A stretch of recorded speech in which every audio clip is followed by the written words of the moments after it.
Last தோல் அந்த எல்லாரும் மாஸ்டர் ட்ரக்க தூக்கிட்டான். வேங்க மாமா ஒருத்தரும் அட்டம் கோத்த தூக்கிட்டான். ஜஸ்ட் வெஸ்ட் கொஞ்சம்னா வேங்க மாமாவை நசுக்கி போட்டிருப்பான். அடிச்சு தூக்கிட்டு அவன் பாட்டுக்கு போறான் ப்ரோ. மறுபடி ஏன்டா இங்க வர இரு.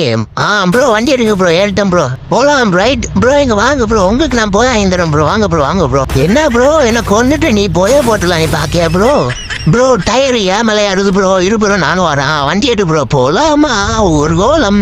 என்னடா சைட் அடிச்சிருக்கீங்க? என்ன யாருமே இறங்குற மாதிரி தெரியல. தம்பிங்களா கீழே இறங்கிடா, வாங்கடா சண்டை போடுங்கடா. அவதான் அடிச்சு போடுங்கடா, கீழே இறங்கிட்டான். ஒத்தையில் நிக்காம ஃப்ரெண்ட் ஆயிட்டீங்களா? வாங்க தம்பிங்களா வாங்கடா. ப்ரோ பின்னால பாரு ப்ரோ, பின்னால வண்டி எடுத்து வரேன் ப்ரோ. வண்டி தலைக்கு மேலோடி போகுது ப்ரோ. அவன் ஒன்ன கொல்ல பார்க்காம ப்ரோ எங்க தள்ளி வா ப்ரோ, நசிக்கிற போறான். ஒரே முட்டுல 2 விடலை போட்டாங்க. இனிமே முட்டுல வந்த ப்ரோ மரத்துல முட்டு செத்துருப்பாருன்னு நினைக்கிறேன். என்ன ப்ரோ கொல்ல பார்க்க நம்மள ப்ரோ.